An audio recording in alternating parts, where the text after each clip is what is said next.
I'm back down the country park for another go. Hopefully I can get another chunk like I did last week, but we'll see.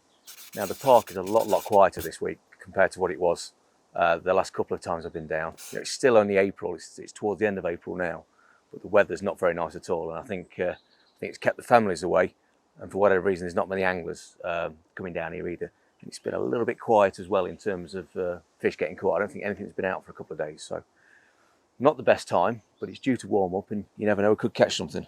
So I'm just going to get my carp care kit out of the shed, have a walk around and yeah, see what I can find.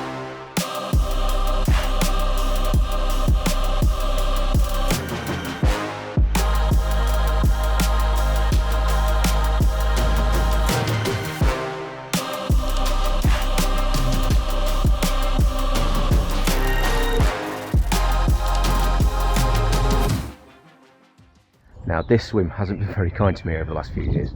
I've done about 10 or 12 nights in here and not had a single bite, so yeah, I'm kind of risking it a bit in here, but it is a good swim. It does do a lot of fish, just not for me. It's kind of a larger swim, so I've got all this water out here on this side, and then there's a whole host of water out on this side. So let me just show you. So you've got all this water out here, so there's an island there, so you've got a corner of this island, all the way out here to around about halfway, and all kind of down this area as well, pretty much up to that far bank there, because I've just closed that swim behind there.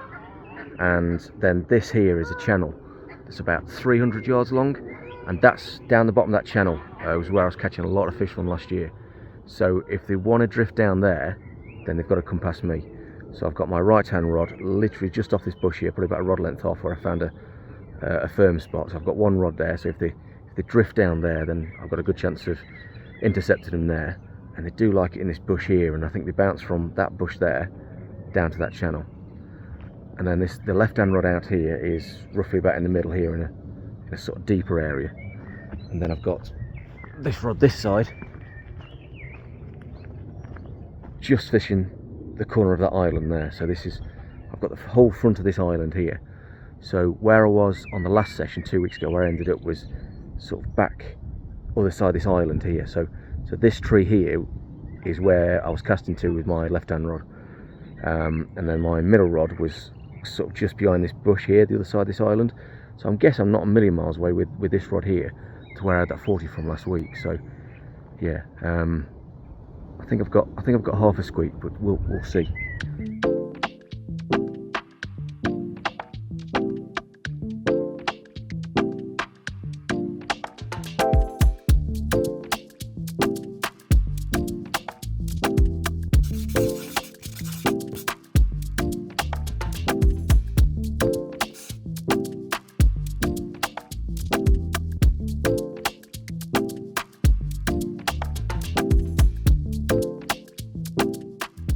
Well, my jinx of the swim is broken. 32 pounds, 6 ounces it was. The bite came about, what, 10-15 minutes ago at 6:30 this morning. There was a load of tufties going down on the spot, and they looked really nervous, and they weren't really committing. And I did wonder what was going on, and obviously there was a few fish feeding down there. So yeah, really happy to get my first fish from the boathouse swim. Oh, happy days. One last look at him before he goes back. And he's yeah, funny little shaped fish actually. He's got a big sloping flat head on him. Quite a weird looking head, but quite cool anyway. Yeah, nice fish. Really pleased to catch this one to break my duck on this swim. So hopefully there might be a couple more to follow, but we will see.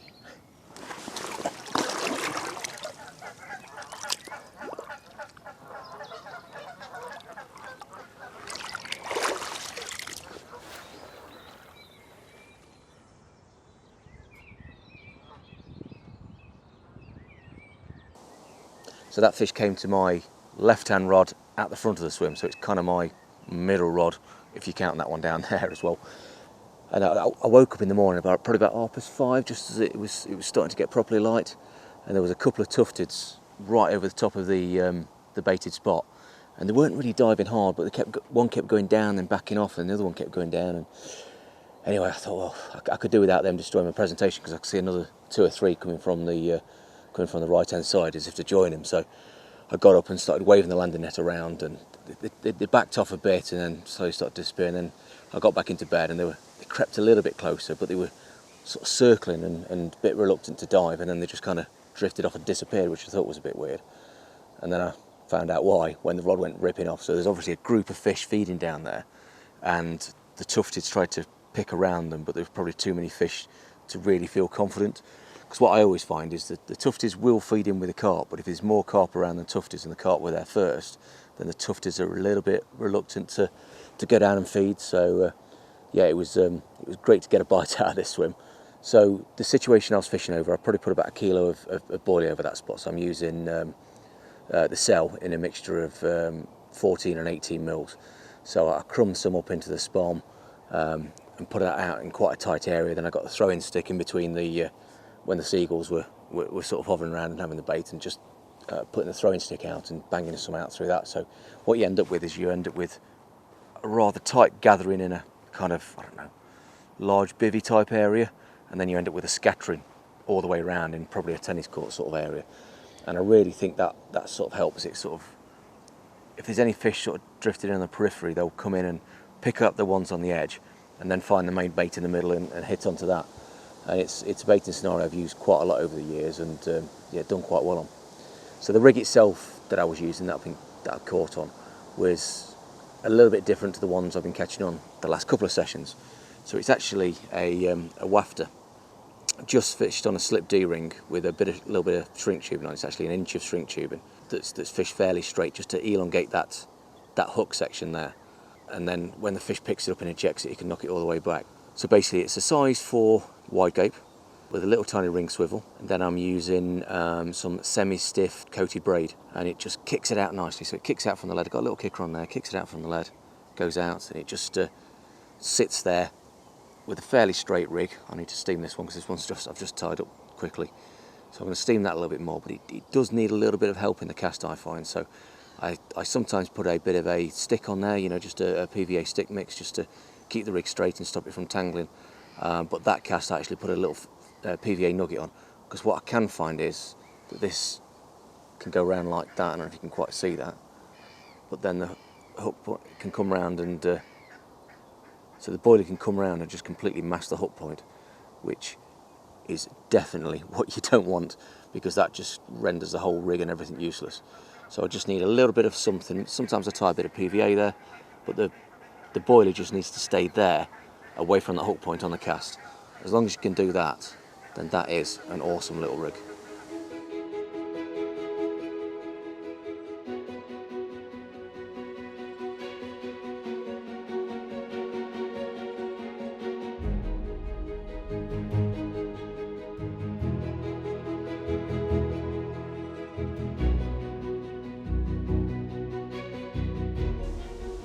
Well, last night and this morning looked really, really good for a bite. I got all 3 rods out, absolutely bang on. Got a bit of extra bait over the top, and this morning as the sun came up and it was clear skies, that's exactly what I wanted for here. I know it's not perfect sort of carp fishing weather, traditionally, but for here, at this time of year when it's been really cold, a little bit of sun and a little bit of warmth on the water tends to get them really moving and feeding as well. It's not done any fish all weekend. It's now Tuesday, so the weekend was cold. I think top temperature at 10, 11 degrees, something like that. Now today it's suddenly got up to sort of 17, 18, and I thought that'd be enough to get the fish moving and get the fish feeding, but yeah, didn't get anything today. But last night it did get really busy down here. There was 11 people on last night, 11 of us, and I think all the time I've been here there's been another 2 fish out, maybe 3 fish out, so I'm really happy to catch one for saying how busy it is. So yeah, it's a shame to pack up, because I think it's really going to kick off next couple of days, because it's going to stay like this, and as that temperature warms I think the fish are really going to kick into life, and it's going to do a few bites. So it's a little bit gutting to be leaving now, but hopefully I'll be back down real soon. This is really weird. It's Friday evening, so it's about 5 o'clock. Just turned up at the car park, the country park, and mine's the only car here. That is really weird. They're saying that there was 13 on last Friday, and that other Friday I turned up late and there was again 12 or 13 on, so very strange.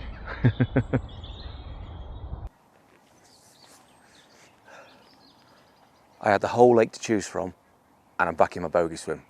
Now, there is a couple of reasons for that. It's not just because I caught last week from here, but it's the fact that I've seen some fish around this area. So there's a 300-yard channel, which I explained earlier, going right the way down there. And right at the end of that channel, it's kind of a no fishing zone where the last swim is probably about 60, 70 yards from the end, and that last sort of 50 yards, you can't get a rod anywhere near because there's an overhanging tree, and so it's a safe zone for the fish. Now, last year they were down there a lot, but the previous couple of years I've not really seen them down there. So I had a quick look round by the train. You can sort of stand on it's like a train that takes the kids around in the daytime. So round where the train station is, you can sort of stand on the fence and look down. And there was a few bubblers down there and the water was all discoloured. So I knew there was fish down there, and I stood there for a bit.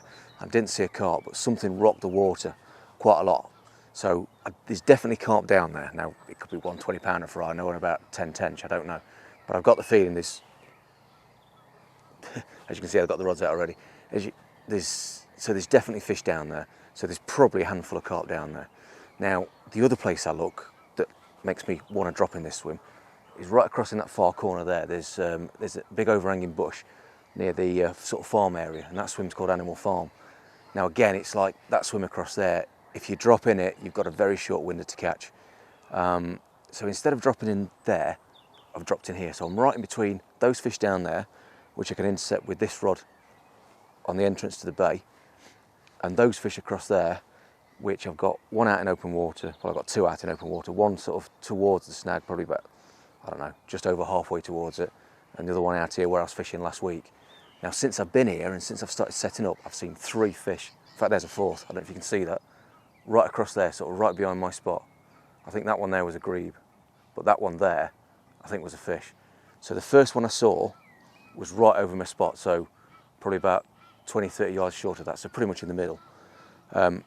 All I've done so far is just bang a single out there with a PVA bag on, just with the just to stop it tangling really. So there's a couple of crush baits and a couple of whole baits in that bag, and that's right on that spot where I was fishing last week, where the bait was, where the first one showed. And the other 3 that have showed just behind that, about where that one is. So there's fish in this swim. So because of that, I've not put a rod out that way towards the island where I fished last week. All the activity seems to be out here. So I've got one rod there, one rod sort of across there to sort of intercept them if they come out of that snag and sort of drift into that open water. I can intercept them with the middle rod. I've got the left-hand rod where I caught from, and then the right-hand rod down there. So I think this is my best chance of a fish, and this is the most active I've seen them. Probably before this, all this spring, I've probably seen about 3 fish show. I've seen 4 now in this one swim in an afternoon, so yeah, I'm hopeful.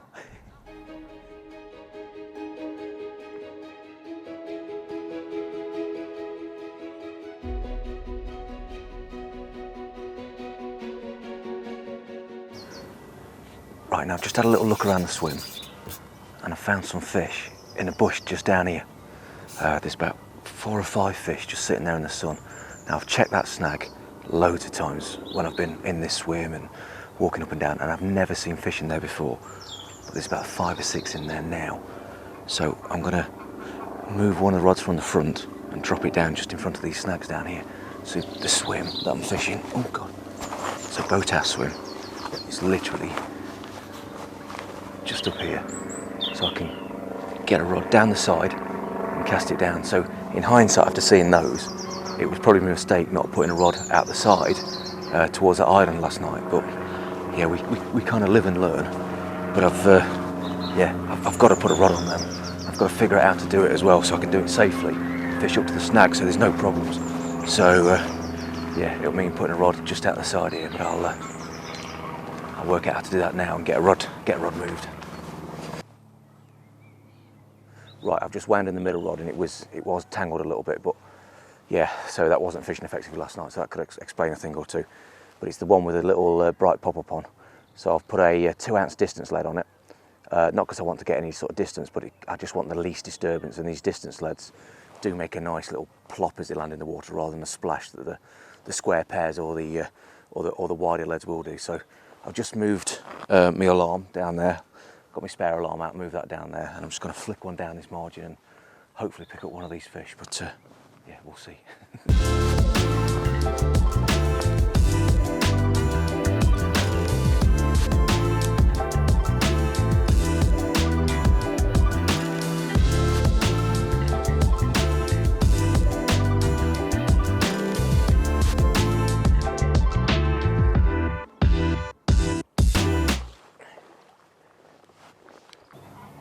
I've just come for a quick look in the snag, and there's still a couple of fish in there. I can see 3 there. I don't know if the camera's picking that up or not, but there's 3 in that little gap there. So it took me a couple more casts to get it right than I thought. Actually, it took me 3 casts. I thought I'd blown my chances, but there's still 3 fish there. They look reasonable size, but I can't see them clearly because there's quite a few branches and things in the way. But they're definitely there, so I'm going to sneak off now and sit on the rods. As you can probably tell by the way I'm not holding a big fish, that rod down there hasn't produced. I give it about 2.5 hours in that situation, then I wound all 3 in and I went for a walk around because I was determined to sort of see what's in the area or if there was a move on the cards. When I got back to the swim, there was still a couple of fish in that snag there, so I've put the rod back down there. I'm going to leave it another hour or so. I think it's about 5:30 now, so I'll give it to about 6:30. Then I'm going to put it across on that island. The other 2 rods I've left, or I've put them back out to where they were. Now, I had enough excuses why I didn't catch last night. That rod that I wound in, the middle rod that was out there, that was tangled, so the braid was just wrapped around the putty a little bit. So the hook point was still proud, but it lost 90% efficiency of hooking. It wouldn't have turned properly. The left-hand rod, believe it or not, there was still a blob of PVA holding the blowback section to the hook. It just hadn't melted. So that PVA I've had for about 4 years, and thinking about it, knowing where it came from, it's probably produced in about 2017, so it's about 7 years old. I've never had problems with old PVA in the past, but obviously something wrong with that now. It's probably past its use by, past its melt by date or whatever, so that's in the bin. And that right-hand hook wasn't as sharp as when I put it out, so I don't know if there'd been an occurrence or I probably just hit a stone on the way in. So all 3 rods had excuses, so that's one of the reasons I'm staying in this swim. Another reason is, obviously there's fish down in that snag there. I had a look in that snag across there and there's quite a big fish sitting in there. It must have been one of the big 40s. Looked quite an old fish, and there was a mid-20 scaly one in there as well. But right down in the bottom of that bay, I found 7 fish. So there's probably double that, there's probably a dozen or more. But one of them was really big. It was one of the proper big girls.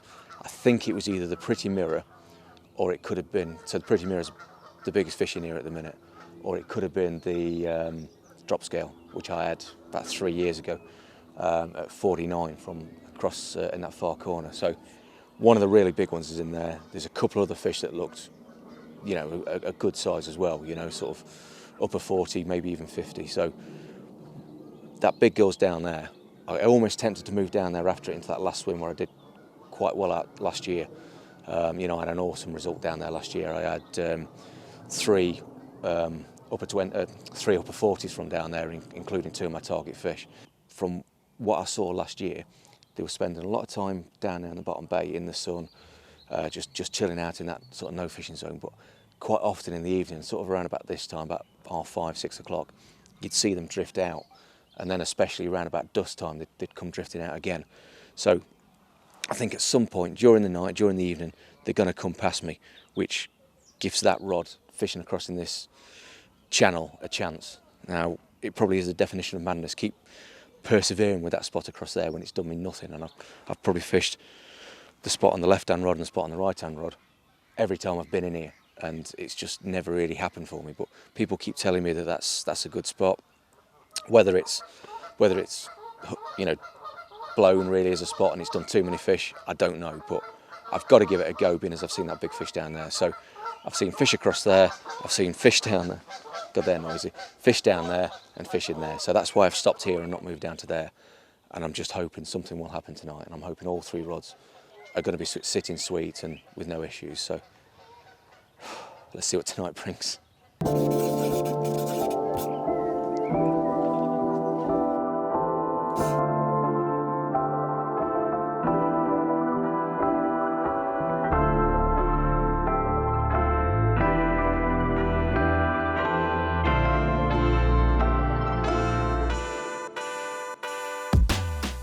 Well, it's now time to pack up. I've done my 2 nights, and yeah, unless a miracle happens right now, I've blanked. So I moved the rod from the island to down on these snags about 9 o'clock this morning, and nothing's turned up in those snags, despite it being really sunny this morning. Just gone overcast the last half an hour. I think there's still fish down in the base of that bay. because there's somebody moving in after them. In hindsight, I probably should have moved there yesterday. After I saw that big one in there, I probably should have just gone. I just think they're used to being ambushed on the edge of this bay here coming out. So if I'd have got in there, I'd have stood a much better chance of trying to get one. So yeah, kicking myself a bit for that now. And somebody's gone into that animal farm swim across there that controls the snags where I saw the big one in there yesterday. So there's obviously still fish there. There's fish down there. Nothing's turned up here, but yeah, a little bit gutted I've blanked. All I've got to show for my efforts is a bream that woke me up about 2 o'clock this morning. So that was a bit of a pain in the backside, but yeah, nothing else. So yeah, pack everything down, call it a day, and yeah, hopefully back in a couple of weeks to make things right. Well, I've just got down the lake. It's late at night. Well, it's late at night. It's 8 o'clock at night, and I'm standing in boathouse again. And this fish here. I mean, as I'm standing there now, there's one there, just there, coming up the side of this island, and there is quite a few. There's another one there, straight down the middle, roughly where I was fishing previously. I didn't want to fish here again. This is my bogey swim, but they're here. I've seen a couple down this arm, down the bottom there, but there's a load of floating kind of flotsam and jetsam on the top. It's going to be a nightmare getting my lines down. But it's going to be warm tomorrow, so the chances are they might get down there, but I don't like dropping in down there if I haven't seen too many. But there's loads out here. There's another one there. That's one there I've seen about 4 or 5 out here, just with the backs out cruising around, and I just don't want to have to drop in here again. I'll probably bloody well blank, like I usually do in here. I can catch anywhere else. I catch anywhere else on the lake, but now I've done. What have I done? I've done probably 16 nights in here for one fish, and that bream I had last week. Oh, there's another one. I haven't really got time to walk around and find anything else. There's 6 people down, so it's reasonably busy, but I need to make a decision. I just don't want to drop in here. I haven't filmed much of this session because it's been very, very frustrating, and pretty much the same as what happened last week. Fishing those snags down there, fish down this arm here, a few fish out there, this time milling around on the surface, and completely unable to get a bite. That wasn't until about 3 o'clock this morning when I got a bite on this left-hand rod, fished out to the corner of the island, and it turned out to be a nice looking fish, but probably one of the smallest in here. I don't know, I doubt it was double figures. So I flopped him back without any pictures or anything like that. But the rod out there, the left-hand rod out front, the one I was most confident in, and the one I caught the 32 on a couple of weeks ago, that is just absolutely roared off. And after a long, protracted battle, it stayed really low, thudding around, fighting really hard. I finally got it in the net, and it's a bit of a chunk. It's just really wide across the back. I don't know how heavy it is yet. I haven't weighed it, but I'm going to get it out of the net, weigh it, see how big it is, and lift it up for you guys.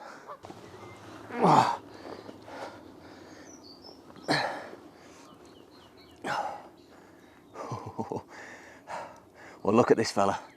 I told you it was a chunk, 42 pound. Oh, I can't tell you how pleased I am to finally get a decent fish out of this swim. You know, well, the 32 was decent, but this is that one step better. Oh, it's just been such a frustrating swim for the last 2 sessions, 3 sessions. I should have caught much more. I should have had 6 or 7. You know, the amount of fish that were about, but yeah, finally got it right with this one. Finally caught and got a right old chunk. Oh, cracking looking common. Again, I don't know which one he is. He might not be named. He might be a newly named fish, but it's not one of the well-known ones. So really happy to catch. Awesome. 42 pound. Thank you, Mr. Common. One last look before I slip him back. It looks stunning in this dawn light.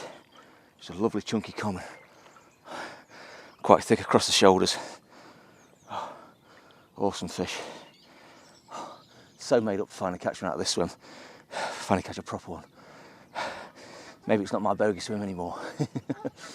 Oh. Go on, mate. Go on.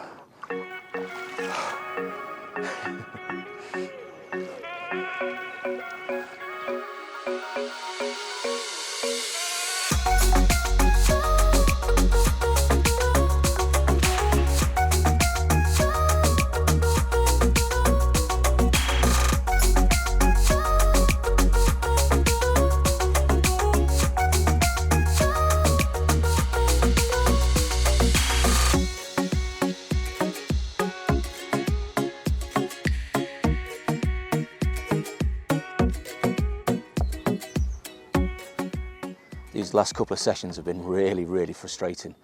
I felt, certainly, well, all 3 weeks really, I felt I should have caught more than what I actually have done. You know, this week and last week are pretty much the same, even though it's 5 degrees warmer at the minute and the fish have been cruising around on the top, and it's been a bit stiller in terms of wind speed and direction and things. But the fish have acted in the same way. They've been in the same snags, they've been in the same bays, they've been in the same bush. It's just a few more have been cruising around on the top. So I haven't really shot a lot this session, and now I'm on my second morning, and I woke up yesterday morning absolutely gutted that nothing had happened. With the amount of fish in the area, you know, I wouldn't say there was loads and loads of fish in there, but there was enough to get a bite. And under normal circumstances, I thought I would have caught. You know, I'd have been convinced I would have caught. But in hindsight, there was a lot of fish kicking around, but they're all in kind of ones and twos. There was not in big groups. So when I actually got up a tree and had a look, I just see one here and one there and one cruising down here. So they weren't in big feeding groups. But that's not to say I got everything perfectly right. You know, maybe I got a couple of things wrong. Now, on that rod straight out there that I caught the 32 on, I'd fished a critically balanced bottom bait on it, you know, a wafter, and that rig came in yesterday morning, yesterday afternoon, with a hook blunt. Now, I probably got that a little bit wrong. I do like to fish something on the deck or near the deck when I'm fishing on a hard bottom, but that gravel out there on that spot does seem very, very harsh. And one of two things happens. One, it's dinked on the gravel, either on the retrieve or when it's been wafting around as fish have fed around it, or I've had a bite and it's dinked the hook point and the hook point's blunted. I mean, I do sharpen my hook points quite a lot, so I am susceptible to that, but I think I pick up extra bites from doing that. But so yeah, a little bit gutted that didn't work. So I've changed tack a little bit last night. I put a pop up on that spot right out there in the middle of the bay, and then the left-hand rod by the island, I put the critically balanced liner rig that I showed earlier in this piece. And whether that's made all the difference or not, I don't know. I'm certainly thinking that it kept that hook sharper out there for longer. You know, it's not dinking on the gravel, it's not lying on the gravel, it's not being moved and bouncing around. The hook's sitting proud of the deck, which is not always ideal on a hard gravel spot, but at least it's keeping it sharp and not dinking over. So that could be the reason why I picked up that bite and I didn't catch the night before. And that one, I don't know, I think that's pure luck. What I'm fishing over there is probably more suited to that rig. It's a firm drop, but there's no tapping, there's no gravel, so it's either a firm bit of sand or a bit of, you know, sort of light silt. So I don't know. I don't know why I've caught this session this morning as opposed to the last 6 mornings, but I'm really, really blown away with that 42. That is what I was hoping would happen in this swim, and that's what this lake can produce. Before I had a chance to do the bit to camera and hold it up for the photos and the video, I was just weighing the fish, and well, believe it or not, the left-hand rod ripped off. So I quickly weighed it, put it back in the water in the sling, played that fish in, and it gave a bit of a spirited fight, running up and down and bouncing around, and I finally managed to get it in the net. I didn't have a clear chance to have a look at it. I think it was a mirror, I'm not 100% sure, but because we have to get the carp care kit from the shed here and there's not enough for 2 lots of everything, I had to leave that fish in the net, and while I was photographing the 42, that one managed to shed the hook in the net and jump out of the net, and it went. So I don't know what it looked like, quite how big it was. I think it was a low 20, but it wasn't massive. So yeah, whether that counts or not, I don't know, but I'm counting it. If it had been a bigger fish, I'd have made more of an effort to try and secure it, but I could see it wasn't massive. So, and I think that's the first time one's ever got out of the net for me. So yeah, not the ideal situation, but still pleased that I've had 3 bites this morning, and yeah, hopefully we might get another one, but we'll see. As you can probably tell, I'm into another fish. This is unbelievable. For saying this is a bogey swim, to hook 4 fish in the morning, you know, 17 nights for 1 fish, and now 4 in the morning. It's ridiculous. And it's this corner of the island rod again that's gone. Now, the first one was quite small. The second one was probably a 20 something. I didn't get a chance to weigh it. And this one I've not seen yet. It doesn't feel massive. It's not.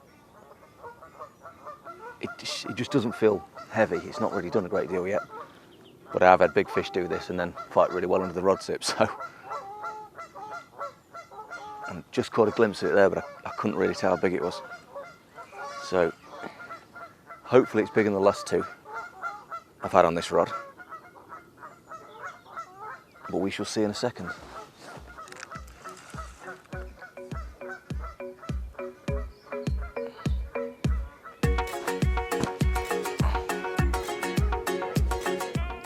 Well, it's woken up a little bit. I've just seen it. I don't think it's huge, but it's just taking a load of line, just taking 10-15 yards of line, still going. Looks like another common. So they are getting bigger on this. Ooh.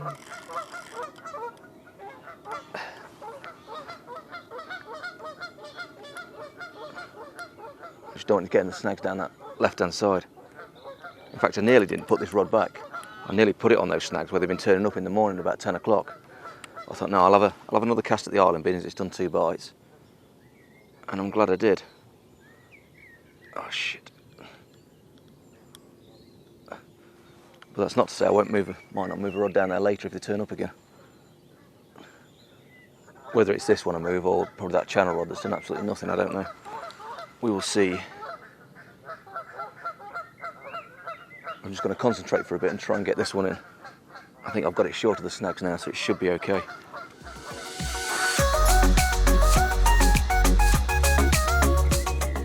Yeah, looks like a good 20. Ooh, I hate it when it flicks off the dorsal like that.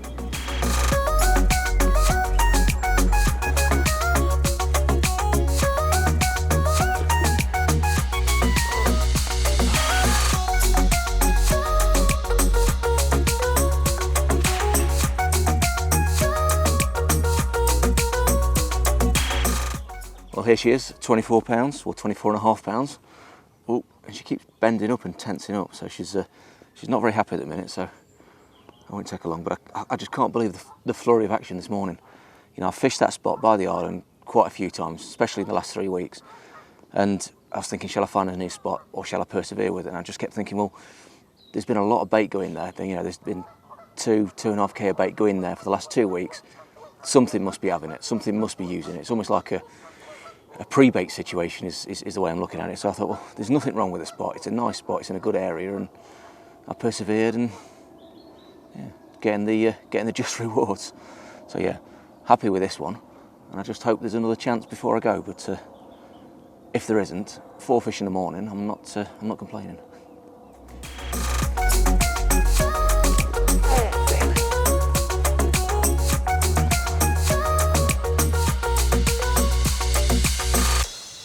Just about packed up now, so just got the rods to wind in, then I've got to hit the road. I wish I could do a third night, but it's my brother's birthday today, so I've got a family do to go to. So yeah, I can't be too late, so I've got to skip off. But it's been a real up and down 3 sessions. You know, some real highlights like the 42, and you know, sort of blanking. Well, I suppose I blanked 4 nights on the bounce if you sort of had all 6 nights up together. So I caught the first night and I caught the last night, and not a great deal in between, despite being on fish. So it's been a bit frustrating, but it all came good in the end. So that's great. I've probably only got maybe another 2 sessions left on here until my ticket runs out. So yeah, I'm hoping to be back down in a couple of weeks' time if they're not spawning, and we'll see what happens then. But I'll try and do some more blogs if I get a chance, and you know, if I catch a few fish and got something interesting to tell. So if you like what you've seen here, like and subscribe to the Trakker channel, and yeah, hopefully I'll be back catching a few more soon.